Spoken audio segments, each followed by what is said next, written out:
I love you. Hello and welcome back to a very special episode of Green and Faceless on the Couch. I am the Green Traveler from Gorsh. And I am the Faceless Leon, connoisseur of potatoes. I've been keeping that a secret. I mean, not a secret. I mean, I've been on a diet. I mean, welcome to this special episode. What are we doing today? I'm faceless. What are we doing today, Greenie? Well, today is special because we're talking a very popular and famous ceremony that I, for years, like, the only reason I started a blog way back in the day was because I wanted to talk the Oscars, and, like, I don't remember when I started the blog, 2012 or whatever. Right. It's this stupid ceremony that means absolutely nothing to everybody. Like, nobody really cares. It's just a fun, silly awards thing that people can complain about. I mean, that's what our species is. We're complainers. That's all we want. We want something to bitch about. Right. And the Oscars is just perfect for that. Yeah, I'm sure that the people who get nominated and receive these awards, that's pretty important to them. And yeah, I mean, they go there and they get free drunk. Free drunk, yeah. I mean, they had to buy something black tie, except for Momoa, apparently. Yeah. Well, I don't think they have to buy it because I think the companies throw the clothes at them to sell shit. Oh, so it's just like wear this once to the red carpet. You fuck it up, it's yours. You have to pay for it then. Maybe that could be possible, but also typically these people have made enough money that buying something like that isn't out of the question. That's true, yeah. Yeah, but nobody's gonna turn down an offer to get free drunk. Nobody's gonna offer somebody else paying for me to drink endlessly. Are the drinks free at the Oscar ceremony? Oh, I doubt it. They probably have to pay like $1,000 per round, but who? Yeah, you know. Hey, I bought the bracelet. Keep on bringing the drinks.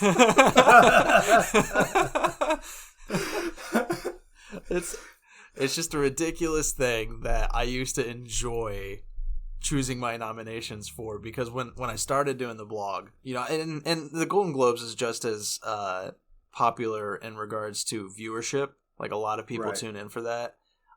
I just don't watch television, so I've never really cared about the Golden Globes because they're both movies and TV, and I don't know. They have a different voting style too. Like, the Academy is a bunch of actual filmmakers who have been chosen into this Academy.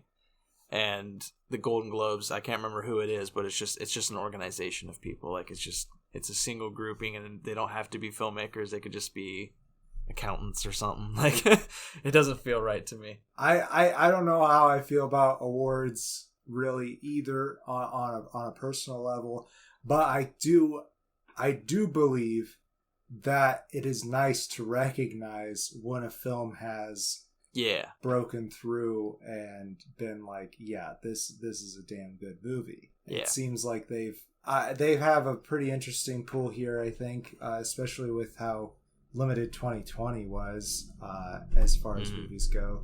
They did expand that into the beginning of 2021, given that most of the films that were considered were supposed to be released in 2020 anyways. And it's a good list because, you know, for the first time, theaters were shut down. And, well, not the first time, but first time in our lifetime, theaters were shut down, and the Oscars had to choose from streaming networks. You know, they usually pan streamers.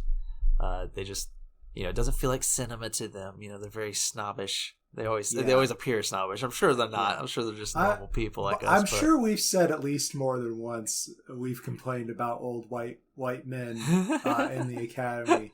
But, you know, I think they are trying to diversify that because they have gotten so much flack in the past. Well, you know, I believe I used to watch Critical Role, and you watch Critical Role.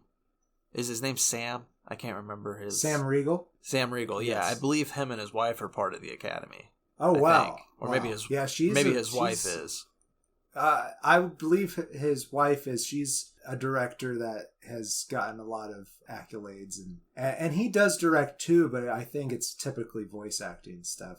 I just remembered that I can't remember if it was 2 years ago or more than that, but he mentioned just off chance that he had watched a bunch of. Oh yeah, I do actually recall that. Yeah. Yeah. That's cool. Yeah, that's cool. It's just it's nice because if you're gonna get rewarded at the end of like a long hardworking year, you want it to be by your peers. You want it to be by fellow filmmakers, people who who watch all of this and are like, you know what, you impressed me the most this year with what you did in the craft, like. Right. It's just nice. But that said, the thing I always love about the Oscars is making my predictions and watching them go horribly wrong. Yeah. You see, everybody goes crazy about March Madness and filling out their bracket. This is my bracket. This is what I got. It's being like, I've made a bunch of stupid decisions. They don't mean a thing. I didn't put any money on them, and it doesn't matter if I'm wrong. Prove me wrong, Academy. Prove me wrong. You know what? I agree. I think it's no surprise to our audience for me to say that I'm not much of a sports fan, but baseball. Yeah, I would definitely put more stock in my picks and predictions in this award ceremony, despite what I said just moments ago about awards. Right. But yeah, I do very much believe in this art for the sake of art, and sometimes you do get that film that you can just feel that they're really pushing to get into this award ceremony. Yeah, right. But honestly, I did not really get, just one film maybe that we're going to talk about. Would you say it stars 7 people? No, actually, that was not the one I was thinking of. I was actually thinking of Mank. Mank was designed for Oscars, I feel like. But it also was great. There is definite Oscar bait feel around it, but I don't think that was the intention. Whereas with Trial of the Chicago 7, and it kind of felt like they were like, all right, we got to tell this story in such a way that it's going to impress. It's like, let's do this. And it's, I don't know, it just felt very, they chose very flashy actors and everything for each role.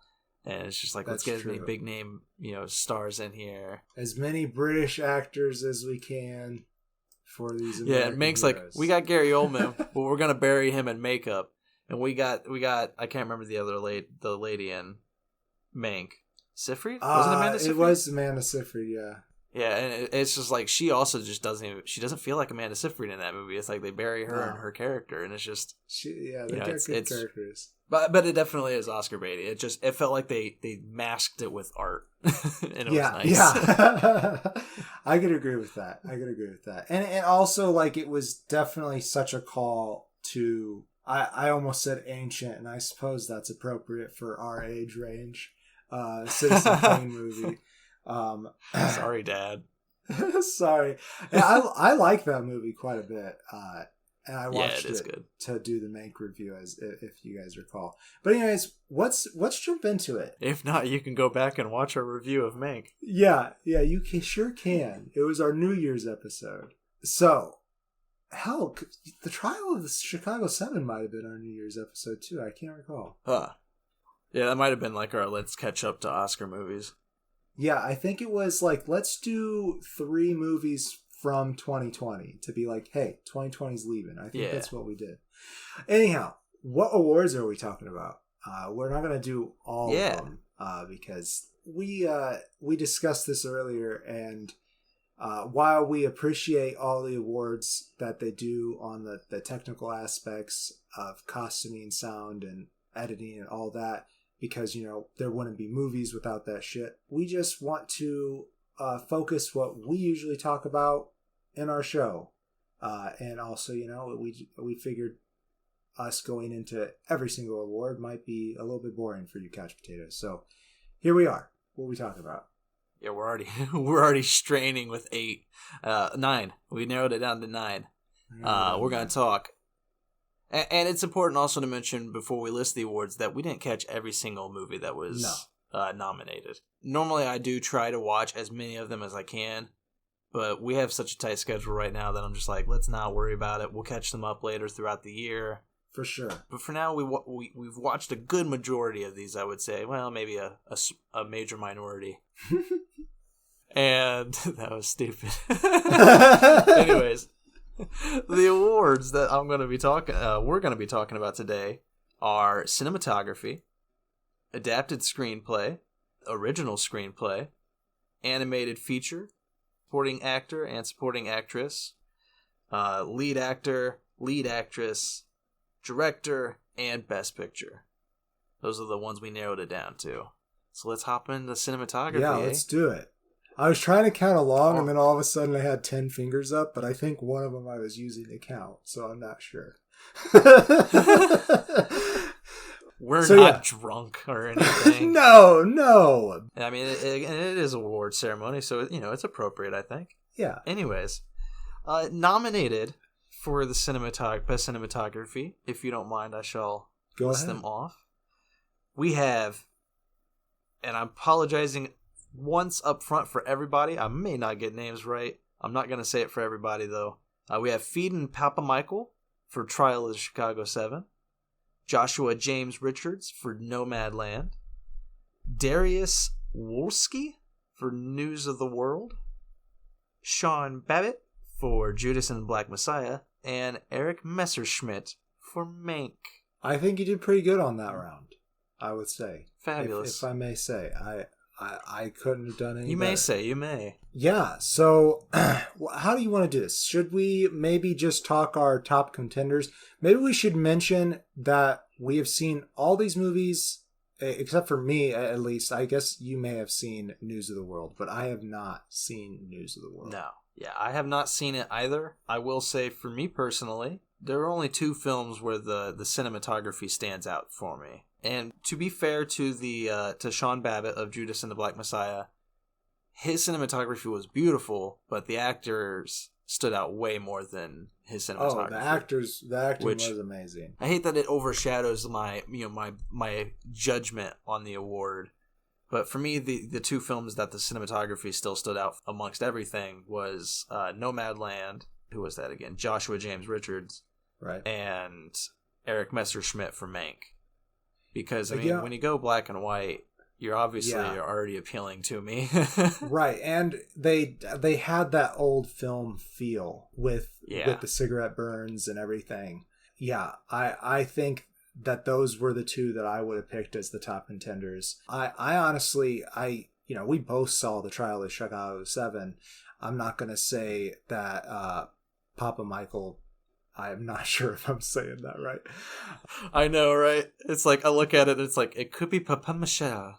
Yeah, he definitely did his job, but I recall not enjoying the edit, which that always distracts me from the cinematography, if the edit is bad. So I don't know how I would feel about if I were a part of the Academy giving him the award for that. I have looked at stills for News of the World. It stars Tom Hanks, and he's bringing this young girl who I guess was lost out on the Old West back to civilization. I don't know the story exactly. How nice of him. I know, how nice of him. Who knows what's going on in that film. I do want to see this movie, and I did look up some stills for it, and it does look beautiful. I will say that. And, Westerns typically, if you're going to do a Western, you might as well go all in for the cinematography. I mean, otherwise, what's the point? Right. Exactly. I mean, the beauty of a Western is the scenery. Like, just looking at the lay of the land is just magnificent. So I could see an upset and an upset from what we've seen anyways. And the News of the World getting this award. But yeah, I think we already talked about our contenders. Can we say who we think wins this award? Yeah, who do you choose as the victor of Best Cinematography? As much as I love all the shots in Nomadland, I love the entire movie. The feel of Mank is all thanks to the cinematography. That's at least from my opinion. It would not be the same movie if they did it any other way. It would have just been a movie about a movie. Yeah. Where this is an old movie made in modern times. Yeah, you would have forgotten about it entirely if it wasn't filmed the same way. I would agree. I mean, the acting, everything about the movie is amazing, but the fact that it goes to the length to resemble Citizen Kane. It's just remarkable, and I agree with you. Eric Messerschmidt gets the award for Mank because, I mean, come on, it's black and white. That's like the easiest way in my heart with cinematography. Like, yeah, and but the thing is, like, you say that, but it wasn't just because it was in black and white. It is very beautifully filmed, and it is eye candy for sure. Yeah. Yeah, and just the nostalgic fill with the cigarette burns, and I wonder if some theaters, did it even manage to go to theaters? I don't think it did because of the pandemic, did it? Yeah, I think it was just straight to Netflix. Well, it would have been cool if it did go to theaters, because I could imagine them actually sending reels to the theaters who still have real projectors, and that would have been a cool experience as well. So cool. Oh, yeah. We agree that at least the Green and Faceless Oscar for cinematography goes to Meg. I like it. Let's move on to adapted screenplay. Okay, so written by Ramin Bahrani, The White Tiger, Kemp Powers, One Night in Miami, Chloe Zhao, Nomadland, Christopher Hampton and Florian Zeller, The Father, Sacha Baron Cohen, Anthony Hines, Dan Swimmer, Peter Bainham, Erica. My screen's not showing their entire name. Oh my lord! So many people wrote this. Erica Rivenoha and Dan Mazer, Jenna Friedman, Lee Kern. Oh my gosh. Those were the screenplay writers, while the story was by Sacha Baron Cohen, Anthony Hines, Dan Swimmer, and Nina Pedrad. Oh my god. I feel like just a shit person for pronouncing everybody. For the film, Borat, subsequent movie film, delivery of prodigious bride to American regime for make benefit once glorious nation of Kazakhstan. God damn, he just loves the credits taken forever, doesn't he? Yeah. Whew. Oh my god. It's hilarious though. So here we are with the screenplay. This is one of those where I have seen only two of them. So this is I think I'm right with you. Same two. The two that we have done an episode prior on. We did a sequel smash for the Borat movies after it was nominated and won some Golden Globes, and we've done Nomadland as well. And yeah, I have not seen the other three movies. The only one that I actually had heard about prior to nomination was One Night in Miami, which is based off of awesome. A play. Yeah, it sounds really cool. And I've heard good things about it, but I've also heard mixed things. I've heard that it's definitely an adaptation of a play. That's one thing that I've heard about it. And, I love theater. I have a theater background. So I probably would enjoy it, but I do understand that it is not always the best transition from play to screenplay. That being said, I think it would be pretty cool to see Malcolm X, Muhammad Ali, Sam Cooke, and his last name's Brown, but I lost it. The football star. Anyhow, that would be cool to watch. It is a fictional story, but it is told about real people. And that's just interesting. Right. Just a conversation between them, and really cool. A cool idea that I didn't know was out there until Sally got nominated. I was like, well, how did this slip onto my radar? Like, I mean, so many movies last year. Yeah, that's definitely one I want to catch up on. Yeah. The White Tiger story seems like it could be interesting. It's a comedy that a dark comedy that I know very little about. And The Father is also adapted from a play. There was a surprising amount of nominations that were adapted from plays, which, it's really hit or miss whether or not that works. So apparently it worked this year. probably just from a pandemic standpoint, it might have just been really easy to film because Maybe. it's like you have a limited cast. You already have a script kind of made out for you. You just have to make some tweaks. That could So be like it. maybe it was just cheap money to toss around while they were trying to figure things out. Right. And the father stars Anthony Hopkins and Olivia Colman, who I know her best from the Crown series. She's very good as Queen Elizabeth. Yeah, I haven't watched that, but she's also in Broadchurch with David Tennant from Doctor Who. And that show is also showrun by Chris Chibnall, who is the current showrunner of Doctor Who. Love him or hate him. I'm in the middle. That's for another day. But yeah, she's an amazing actor, and she was part of this musical cover album that the BBC did for Children in Need, which is an amazing album where they just took a bunch of celebrities and had them do cover songs. And hers is just beautiful. I think it's Glory Box. I believe that's the one that she covered. Wow. And yeah, I don't know that song, but that's great. She's also in an episode of the Matt Smith series of Doctor Who, the first episode, the first Matt Smith episode, actually. Well, not the one where he regenerates into Matt Smith at the very end of the episode, but the first one with Amy Pond. See, I thought that she was in it, but I didn't want to say that because I hadn't actually researched to see who she was. I was like, I can't say that because I'm not honestly certain. So I just watched the episode not that long ago because I've been rewatching. You're starting my favorite moment there. In my opinion. Yeah. I love Matt It's Smith. good. I really love cute. David Tennant too, but that first episode's really cute.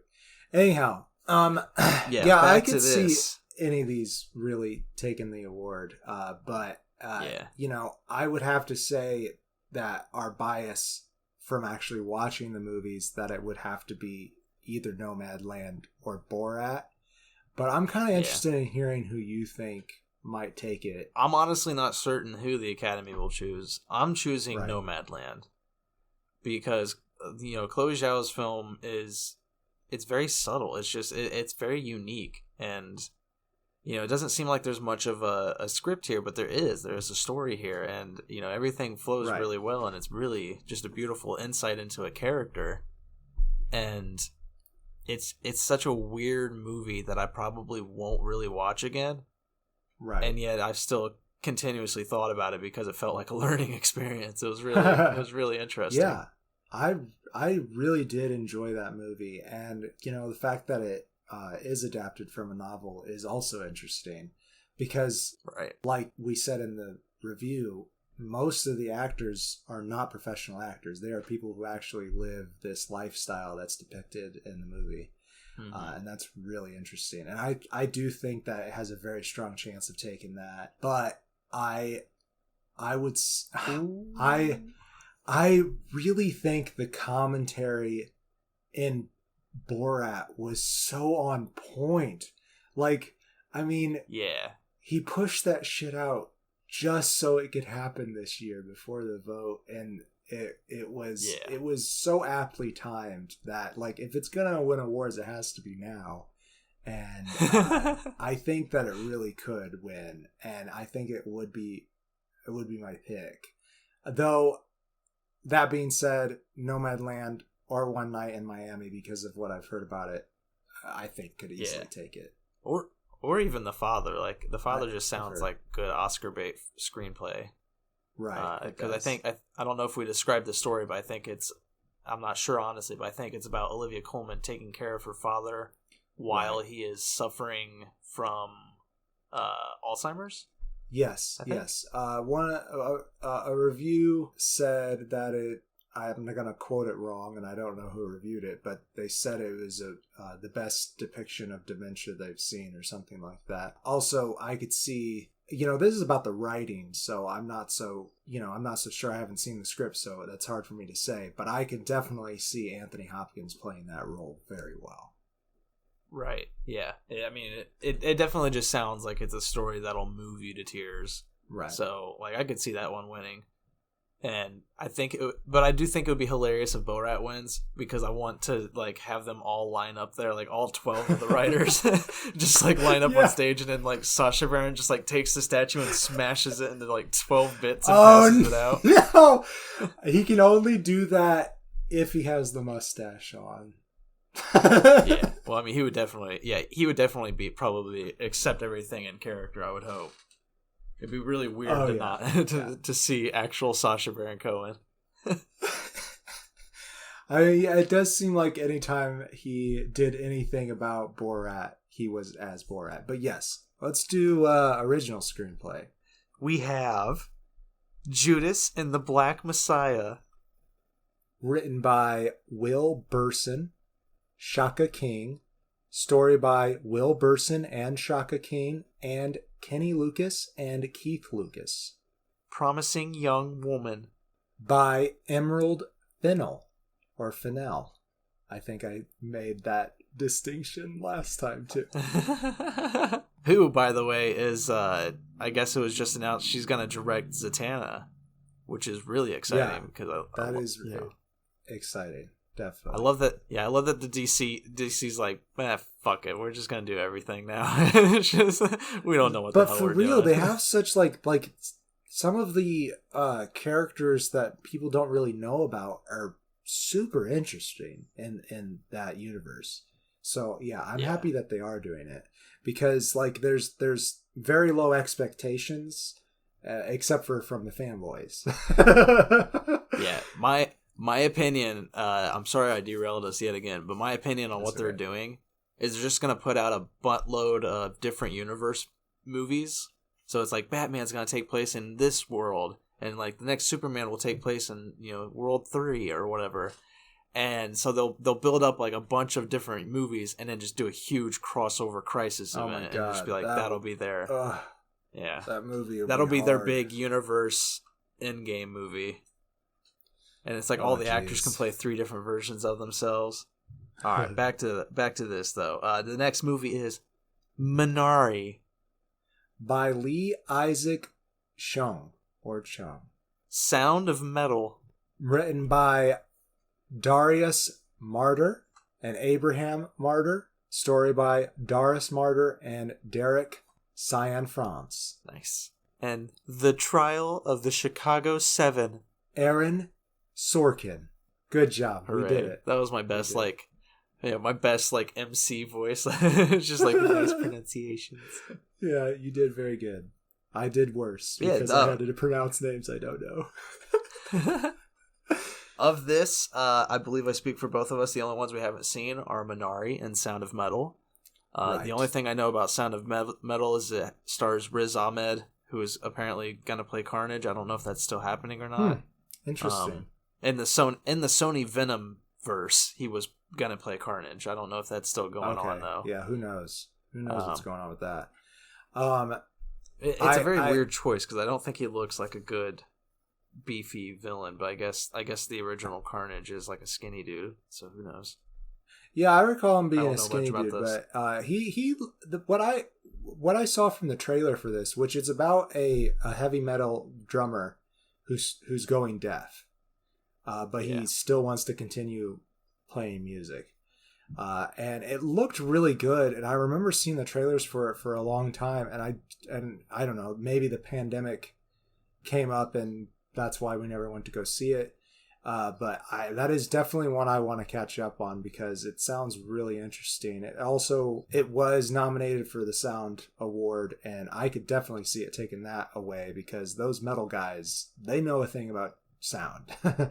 I'll tell you. Yeah. But anyhow, for this, I would say, man, the main contenders would have to be Judas and the Black Messiah and Promising Young Woman. And I could see Minari being up there and maybe surpassing these other two, because A24, they got some great shit. Oh yeah, and it sounds like a very intriguing film too. Like, right. Normally there's seems like a very genre artsy focused film, and it's always intriguing, always enthralling, and I love it. Like, they're one of my favorite production companies. one of our favorites, I guess. I like him. I'm fairly certain. I'm surprised we missed this one, And actually. I don't know if it was streaming somewhere or not. Like that's that's kind of the mission of our show, is to talk about movies that you can access pretty easily or ones that are in the theater. So maybe just we didn't cross our streaming lists or something. Yeah, but it's definitely on there now because like I want to watch it because it's about a Korean American family moving to Arkansas, and just like how that affects their relationship with each other, and how they... It's also in the 1980s. Yeah, and it just sounds really just interesting to me. And it stars Steven Yeun, and he's in I think he's in The Walking Dead. But I read a fan theory a long time ago that it was like, who would be the best actor to play Nightwing in DC? And Nightwing is he's the first Robin for Batman, Dick Grayson. Yeah. And he's my favorite comic book character. And everybody was throwing out all these like buff white guys, and I'm just like, yeah, they'd be okay, but I don't like them. Like, it's whatever. And then somebody mentioned Steven Yeun, and I'm like, yeah, because he has that energy. He has that just that quippy wit about him. From what I've seen in his acting, that is. And he does look like a great, like a hero if you would put like him in a clothing. If you would just beef up, he has to beef up is the thing. But like, right? Because that's all Nightwing is he's just as smart as Batman. He's got to keep his agility though. He's got to keep his agility. Yeah. Yeah. I mean, but that's Nightwing. He's a quipster. He's witty. He's been Batman before and very successfully. Right. Like he's a great superhero with a lot of heart and humor, and I think Steven Yeun can pull that off. He's been my if they ever actually bring him into the cinematic universe or whatever the DC's calling it, the DCEU. I don't think they have.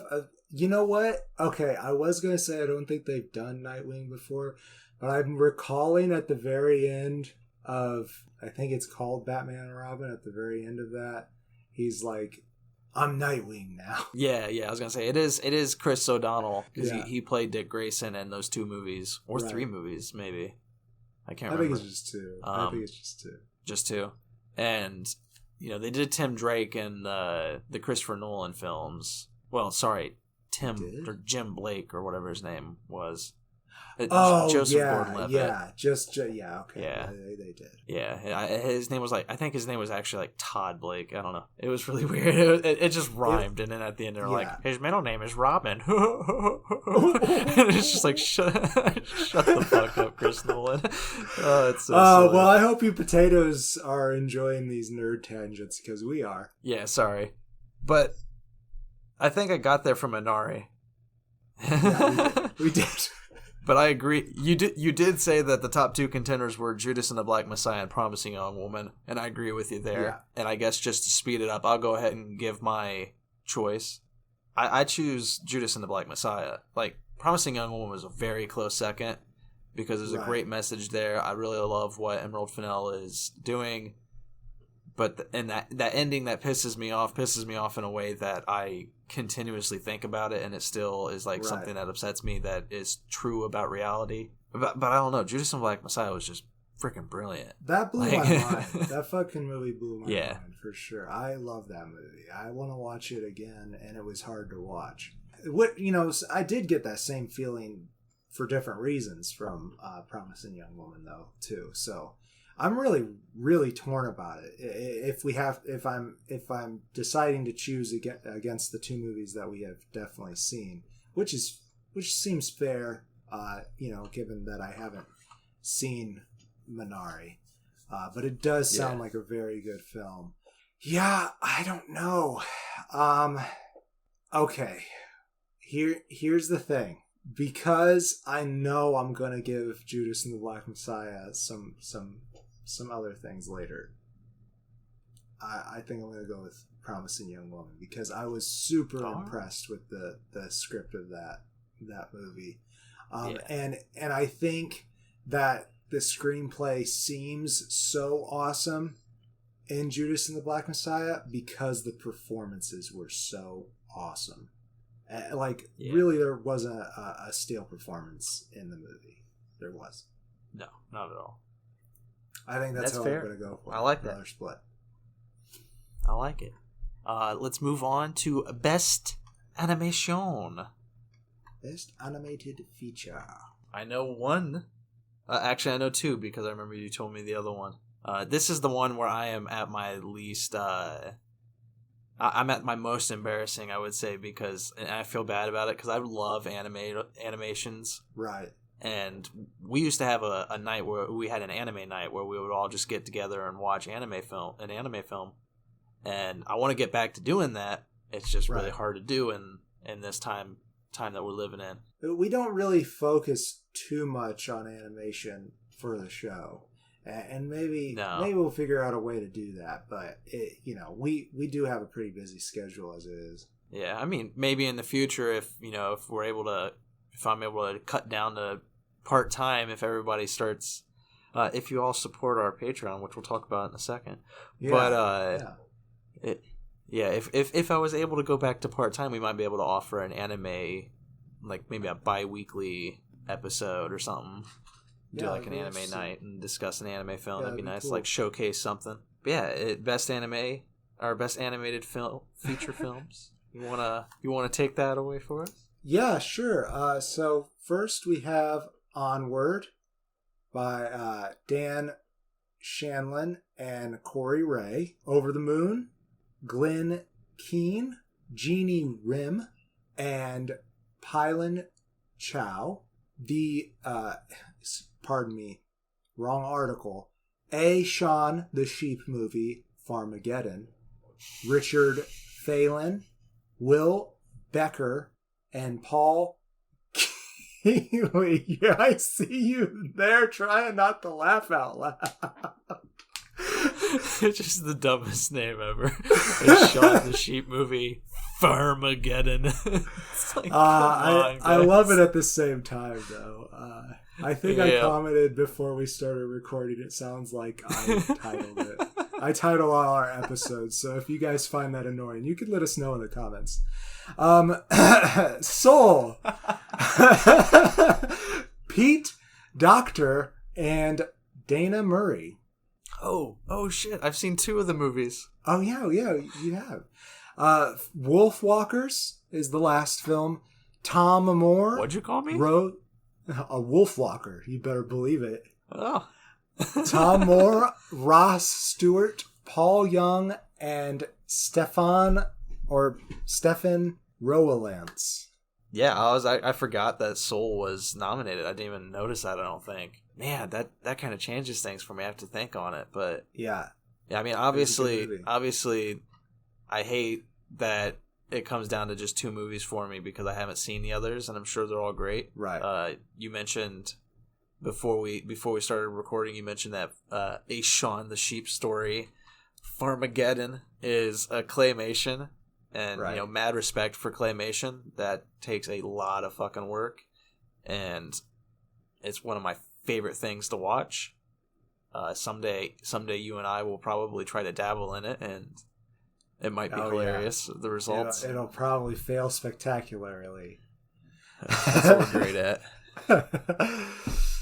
But yeah, for me, it comes down to Soul and Onward. And they're good choices. Boy. And there are the ones I've seen they too. Are. But I will say I have seen a trailer for Over the Moon. It seemed that this is just based off the trailer. So, I beg your pardon for my opinion, which is probably not based in anything, the merits of your film. But Over the Moon just seemed a little bit on the childish side for my taste. But it does look like a fun movie, and I'm sure I will watch it eventually because, honestly, me and my wife like to watch animated features that aren't gonna hit you too terribly hard in the real life feels. Like sometimes they have really good heart feels in there and really do hit you pretty hard, but at the end of the movie you're not gonna leave it feeling like you hate the world. Yeah. For me, I love anime. I love animation. It's something I just enjoy to watch.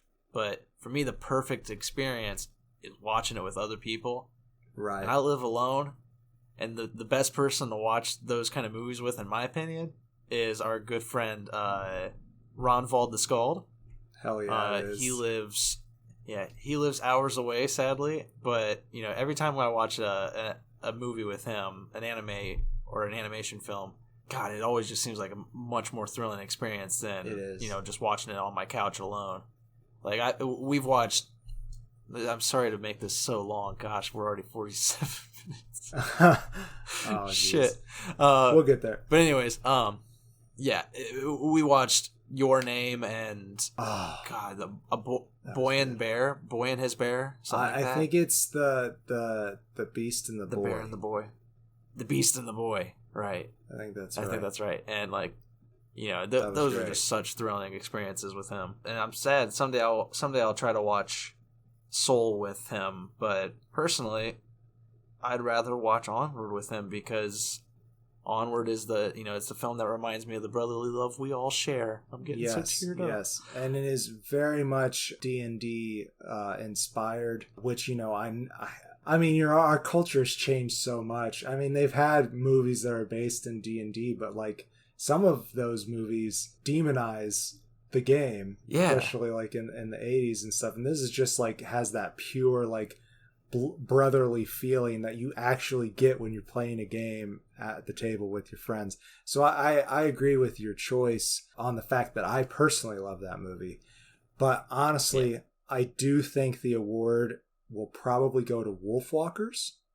And here's why. I've only seen trailers of Wolfwalkers, but I've seen its two previous... It's not a trilogy, but it is a run of 3 movies that these group of artists were doing together. I've seen the previous 2, and they are some of the most heartfelt, heart-wrenching animations I've ever seen. Those films are The Secret of the Kells and Song of the Sea. They're both fantastic. If you can find them on your streaming sites, I recommend watching them. They're calling it's Moore's Irish Folklore Trilogy. I went ahead and found that for us. Wolfwalkers is on Apple TV. That's something we don't really have access to right now as it stands, but maybe we'll change that in the future. And so I really think, just based off those other 2 films that were just amazing, that this last film probably will take it. And I've been wanting to see it since it came out, but I just... I didn't want to put money into Apple TV at the time. Unless we're getting paid. I'll try it here. Yes, today we launched our Patreon page. If you feel so inclined to please financially support our show, we would be very appreciative if you would visit patreon.com/Green and Faceless. We have several tiers for you to choose from. We appreciate anything that you, our couch potatoes, are willing to offer us. But for a $5 pledge, you can become a real couch potato.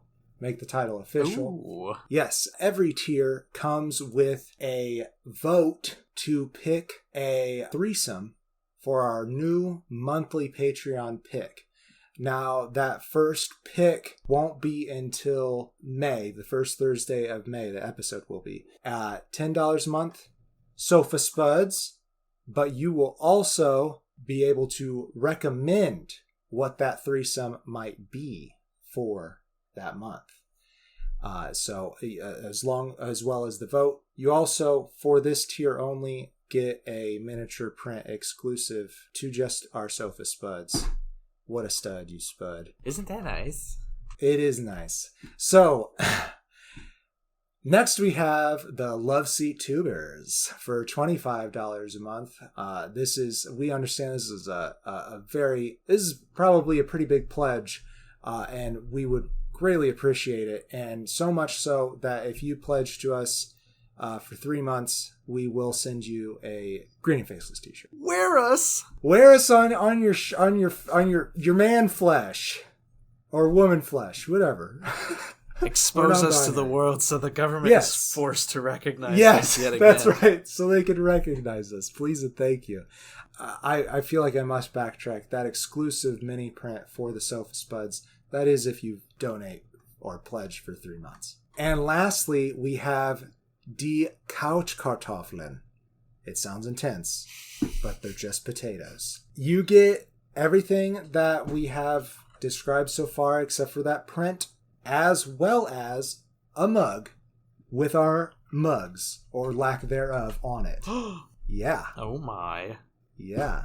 So be sure to check it out. And other great ways to support the show is to write review or rate us on Apple Podcasts, subscribe or follow where you listen to your podcasts, and we appreciate you guys so much, and thank you so much. So you can also check us out at our Facebook page. Just search Green and Faceless on the Couch, and you can also check out the FictionWorks 19 Instagram page. All right, back to the awards. Back to it, baby. We're finally at the biggest snub of the night with the supporting actor category. Yeah, I agree. Yeah, so here's why. I'll just list them and then we'll talk the big snub. For supporting actor, we have Daniel Kaluuya and Lakeith Stanfield, both from Judas and the Black Messiah. Sacha Baron Cohen from Trial of the Chicago 7. Leslie Odom Jr. for One Night in Miami. And Paul Raci for Sound of Metal. Sorry, not Sound of Music. Rachi. Sound of Metal. Rachi? It might be. So, it's a snub because, I don't know if you guys watched Judas and the Black Messiah, but Lakeith Stanfield is 100% the leading actor in that film. For damn sure. No, I get it. I understand. We looked into it a little bit, and how it works is the producers submit the film to be nominated for Oscars, and then the Academy decides what categories that film gets nominated for if they want to choose to nominate it. And so I understand that there might have been confusion among the voters when they watched this film because, Daniel Kaluuya's presence does drive a lot of the movie. It does, yeah. But at the same time, it's like it's Lakeith Stanfield's character who is the central focus. Like, yes, he is the protagonist of the film. Yeah, the framing point of the film is that interview with him. Yes, definitely. And I think what the biggest snub about it is that now they're competing with each other for the same award. Yeah. Where, honestly, I would have loved to see them to have the ability to both go home with an award because they both had an outstanding performance.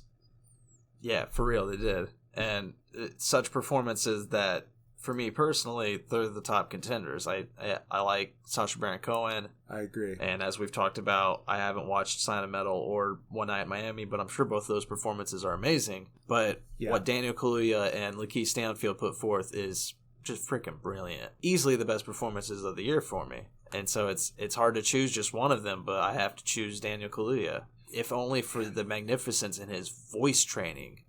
He just became this character. Just the power in his speeches was just riveting. And I feel real bad because Lakeith Stanfield definitely deserves this award too. Definitely. I don't know. It's Kaluuya's performance that stuck with me the most from that movie. I can't agree more 100% with everything that you said. I really wish that Lakeith Stanfield had gotten nominated for lead actor because that might have been my choice for lead actor. But to compete for the same award with Kaluuya, it really wasn't fair to both gentlemen. But like you said, Kaluuya just did so amazing in that role. And I really hate to say it because I don't want to downplay what Lakeith Stanfield did in that film because it was amazing. But yeah. Right. I think we agree. Stamp done. Bam. Moving on to supporting actress or supporting female lead. We have Maria Bakalova for Borat. I'm not saying the full title because I don't have it written down. Yep, that's good. Glenn Close for Hillbilly Elegy. Right. Olivia Colman for The Father. Amanda Seyfried for Mank. Hey, I was right.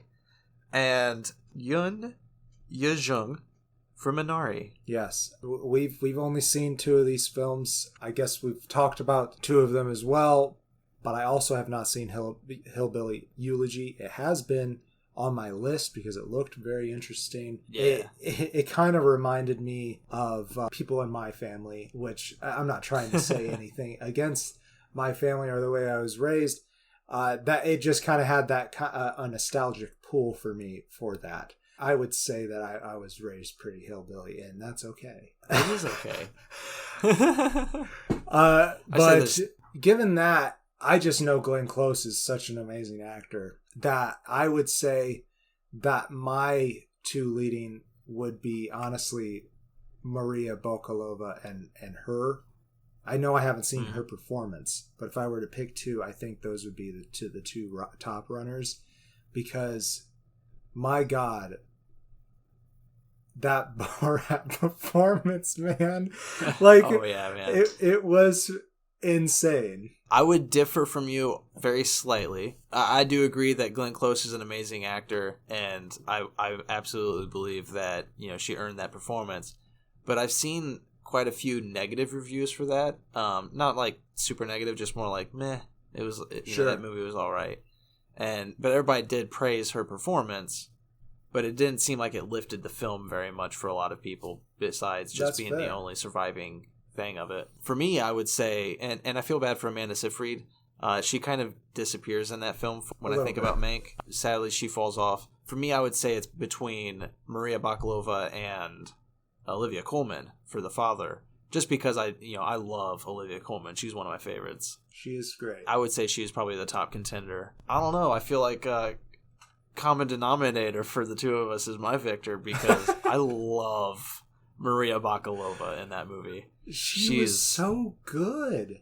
I think there was a reason why he didn't get nominated for Borat this year, because she way outshone him, really. Oh, yeah. And I think that's the beauty of the movie. He did such a good job. Yes, he did such a good job in that movie too, especially propping up this actor as his daughter. It was very good. Honestly, kind of a very sweet story. Twisted as fuck, but a sweet story. It's ridiculous.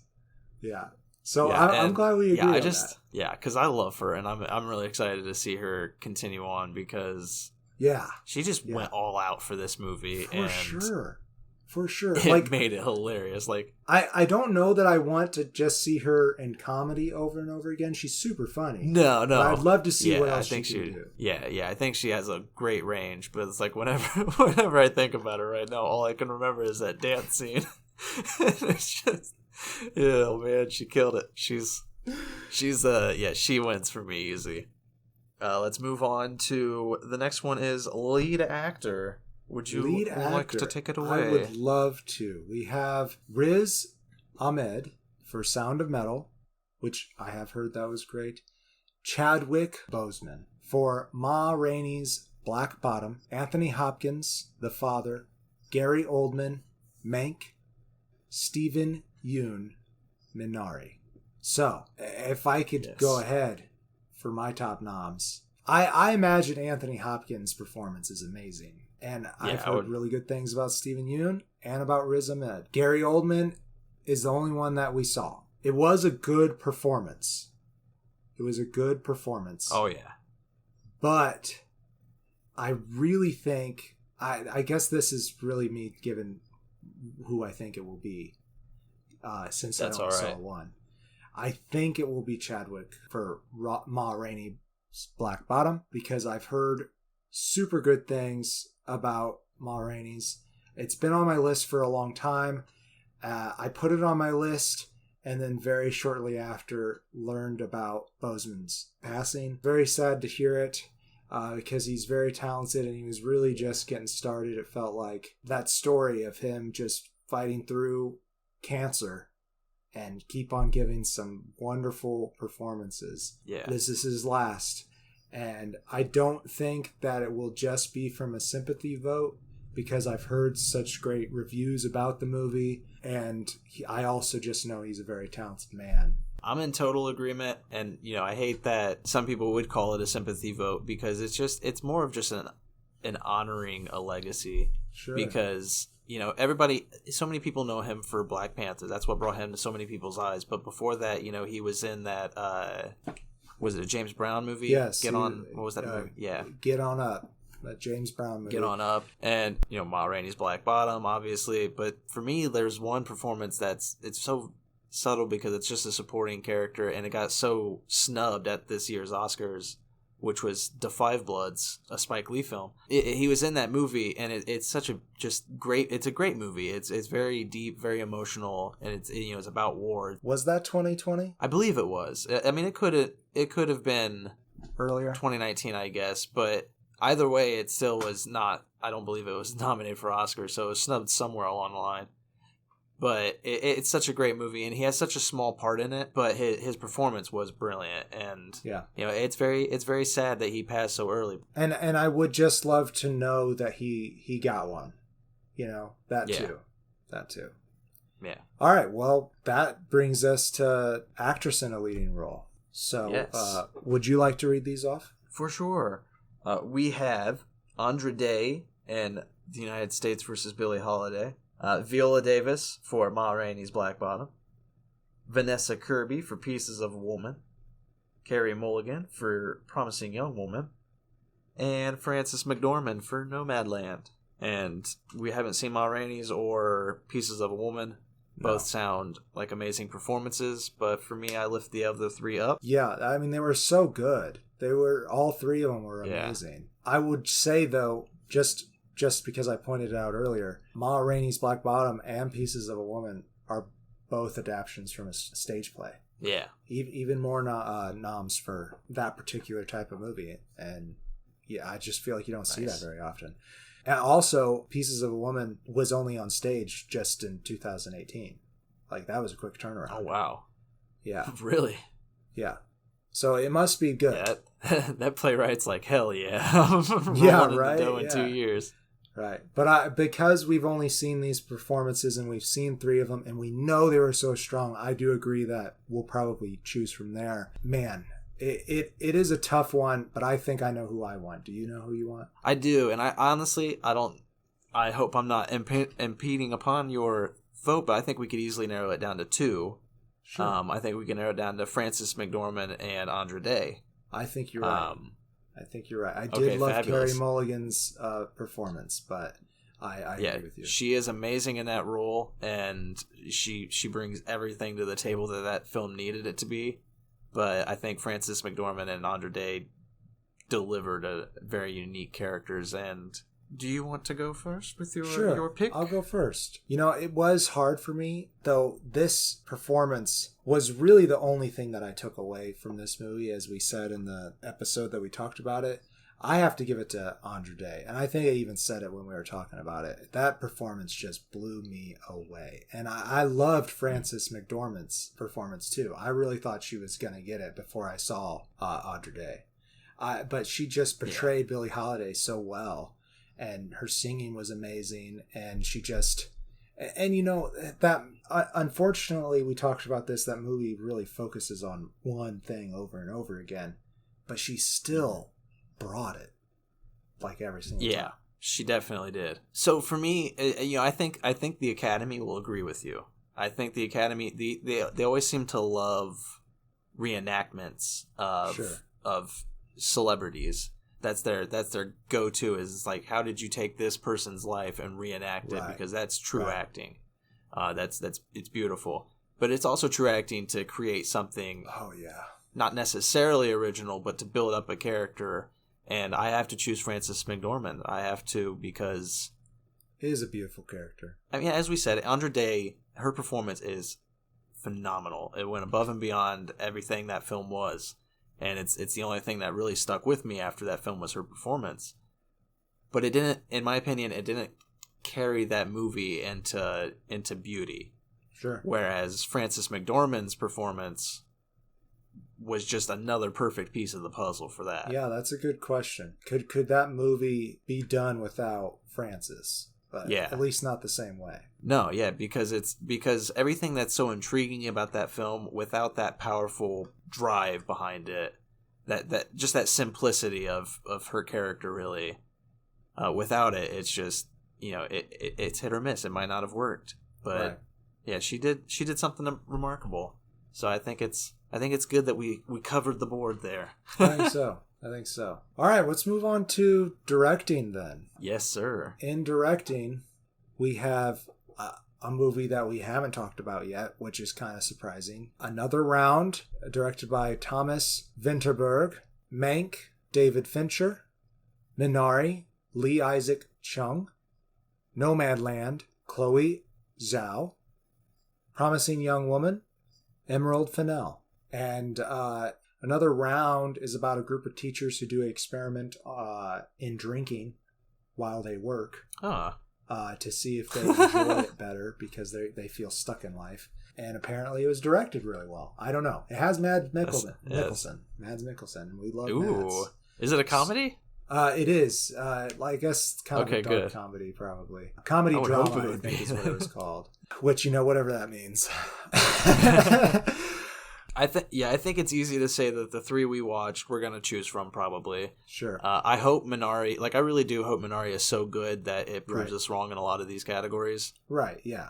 We haven't seen, so. Exactly. So I feel bad that we're not choosing it for anything, but that's why. We haven't watched it, so we don't know much about it. I'd say it comes down to Chloe Zhao and David Fincher for me. Emerald Fennell did a great job. It delivered a message. It still rings in my head. But David Fincher delivered this weird, perfect little package for another film. Yeah. It's just a subsequent novel almost that it's just it didn't need to happen, but what it did was so amazing that I loved everything about it. And then Chloe Zhao just delivered this weird, unique thing that is Nomadland. I like your choices. Like we said just a moment ago, it was between the three that we had seen for us. But I think I'm going to go the other way, at least when it comes to Mank. I really thought, while that movie, yes, it was beautifully directed, I thought just the whole package, the Promising Young Woman was Emerald Fennell's baby. I mean, she got it from script to finish. So as well as Chloe Zhao, and I as somebody who has attempted that, it hasn't come out yet, but I really appreciate that someday. It's really just so close. But anyways, I digress. I'm between Nomadland and Promising Young Woman, and I think I'll go ahead and give my choice for that, and that is Nomadland. Just so well directed. I mean, the fact that almost no one is an actor. And they got these amazing performances out of them. It could just be them telling their lives. Yeah, it felt so real. It felt so fucking real.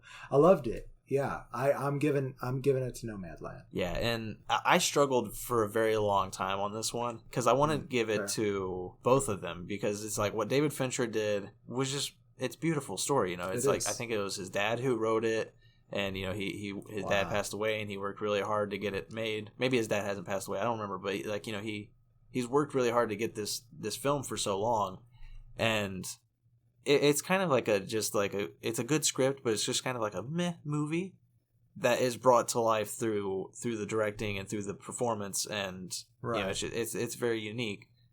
But yeah, I don't know. There's just something about Chloe Zhao's movie that it's still so good. I don't know why I liked it so much because it's I don't think I would like it, in most other sittings. I don't know if I could honestly sit through it 2 or 3 more times. Sure. But I definitely will somewhere down the line. But she really draws you in. Both Frances and Chloe, they both draw you in, and nothing really happens in the movie. I know, and but it's so good. Yeah, that's why it feels so weird wanting to choose her over David Fincher because, Fincher made a story. He made this whole package that's just very conventional, very pleasing. And then hers is just so uniquely weird, but I have to choose her. It's still stuck with me. Even if I'm not going to go back and watch it anytime soon, it's still on my mind in ways that Mank isn't. Right. So, Chloe Zhao gets it. Wow. And with All that right. said, we're to the big boy or girl. The last baby. Let's say that. Every film is a baby. Yeah. And somebody's baby, okay? All right. So do you want to read through this or shall I? Let's go 1 and 1. Yeah, let's do this together. Do it together. We're not gonna name off the producers. So I like that. Let's do that. I'm not gonna worry about All right, you name off a movie. I'll name off a movie. It's just about the film. Just All right. about the films. I like that. The Father. Judas and the Black Messiah. Minari. Mank. Nomadland. Promising Young Woman. The Trial of the Chicago 7. And Sound of Metal. And the winner goes to... There you have Now, let's talk about our contenders first. Start getting the drum roll going. Yeah, it's really hard. There's so many good ones. When I choose the best picture for it, typically is it rewatchable? Am I gonna go back to it really soon? Am I gonna go back to it, years from now? And then over the overall package in and of itself, obviously, and the timeliness of it, the impact of it. Right. Does it have a huge message for the time or a huge message that will last for decades from now? So yeah, it was hard because you have a lot of films that touch upon each one of those Right. differently. But it came down to, personally, even though I really love Nomadland and I love how uniquely packaged it is, for me it did come down to Judas and the Black Messiah and Mank. Okay. Because I really do like Mank. Again, it's just a weird little subsequent film to Citizen Kane. Love it. Citizen Kane's a great movie. We watched it for that New Year's special, and we both walked away like, maybe I chose Onward as my favorite movie of the year, but Mank was a close second. And I think you chose Mank as your favorite movie because Mank. We hadn't seen seen some of the other films by then. Judas and the Black Messiah, Nomadland, they came later. So, obviously it changed our opinions after the fact. But, after that first performance, we were just both wowed by it. Yeah. But the timeliness and impact of Judas and the Black Messiah, on top of its rewatchability, makes that my best picture of the Oscars. I love it. I love your choice. If I may just jump right off of that, I differed with you a little bit. I was between Judas and the Black Messiah and Nomadland. I really thought that movie was just so freaking good, and I almost wish that I didn't like Andra Day's performance so much because Francis was so good. Everything about that movie was so good, but man, was I blown away by Judas and the Black Messiah. I have to give it. Yeah, that's my choice for the best picture is Judas and the Black Messiah, and it's unfortunate they got that snub on the leading roles, and you know what? Whatever. I guess I get it. Yeah. But yeah, we'll look past it. Best picture. Yeah. And I'm remembering just now a snub that I wanted to talk about that but I think both of us wanted to talk about, but we just sadly just blew right past it, was in the lead actress category. Zendaya. Where the fuck was Zendaya? Yeah, Zendaya was really good. And I'm just hoping that these other women from the films that we have not seen, their performances really outshone them. I'm really hoping because Zendaya was really good. I'm sure they did. She wouldn't have won up against the other people that we talked about. Right. But she did such a great performance with Malcolm and Marie that right. I'm sure that the others were just absolutely brilliant. But I'm sure. I think if anything, her and Carey Mulligan's performance might have been comparable, but really just that whole movie was much better than Malcolm and Marie. So yeah, it definitely was. But yeah, that's been the Oscars. Yeah. A 30-minute show that where we expected it, and now it's an hour and some later.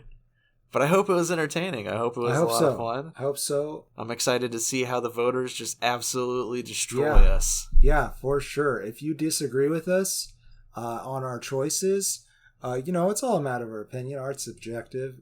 You can comment about it if you'd like. We'd love to see your comments and respond to them. Yeah. I think that's it. Beep bop bibbity doo. Until next year. And again, we have a Patreon up, so if you feel so obligated, go ahead and head on over there and check out the tiers and see if you're interested in some merchandise. Hell yeah. I've been the Green Traveler. And I am the Faceless Leone. Love you, couch potatoes. Safe travels, and good night. Green and Faceless on the Couch is a proud production of Fiction Works 19. If you like the show, please show your support by rating and reviewing us on Apple Podcasts. Like, follow, subscribe, wherever you might listen. We also now have a Patreon account.